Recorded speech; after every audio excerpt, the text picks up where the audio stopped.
I believe we are live.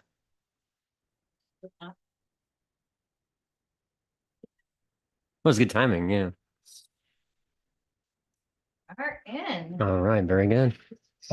And for those of you that have not met, this is Dean, the Deathologist. deathologist behind us. It's one of our Halloween indulgences that we figured we'd incorporate into the show. Because then it's a tax write-off. So And he scares us every time we come every downstairs. time I'm I like, come down, yeah, I had him up in the dining room, and every time I went in there, I'd be like, ah. So, because he's like 9 feet tall, he speaks with a British accent. We covered it on the other show and extensively. So, anyway, so guess what I was thinking about?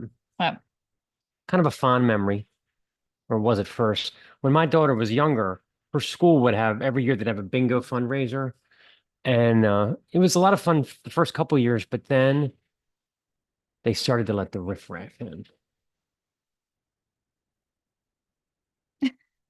Yeah, you know exactly what I'm talking about. the These riffraff. blue-haired hags that look like they came over on the Mayflower Yeah. with their crocheted bingo bags packed with ink daubers, magic wands, and magnetic chips all in that bag on the front of their walker. They think they're so cool.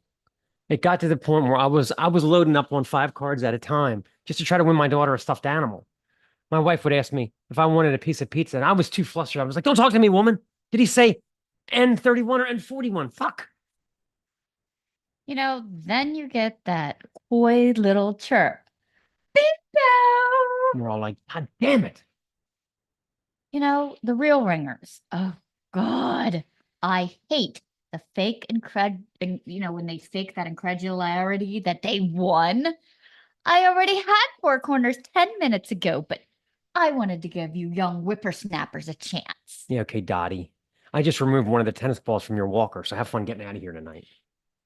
They ruined it. I remember a long time ago, and I was thinking about getting married. I actually didn't get married that time, but we were looking for halls, Hmm. different venues around. And one of them we went was like this elk lodge, and it had like the permanent like bingo stuff up there, No, and it was like bolted in, right? yeah, Yeah, and all the it's like, and we're looking around this place. I'm thinking, well, we're not going to play bingo at the reception, yeah. and Wedding reception. and the elk head on the wall is a little Wow. off-putting. Yeah. But for whatever reason, I think because it was cheap and my dad was paying for it, he tried to talk us into it. He wanted to have a bingo hall. That's great. Yeah. So he turned around and to my mother and I and said, "You guys are snobs. Champagne tastes the same out of a paper cup as it does out of crystal." And we both turned on him at the same moment and in stereo went, "It does not." That's right. It doesn't. So at that point, I think he knew he was lost, and we weren't going to have the reception with the bingo people. Before I forget, this week's sponsor is Offensive Punctuation Seltzer. I've never seen such a disgusting use of a quotation mark in my life. I do always think now because, we do Rebecca Louise's workouts. If you haven't tried her, she's great. But Hashtag Becca Louise. for the tricep exercises, she always says, "We're going to get rid of those bingo wings." That's great. At least that's what we call them in That is England. the best name for Bingo wings. Great. fat old lady arms. It's hysterical. So So we'll hopefully, give you a little sneak peek of this week's vinyl treasure.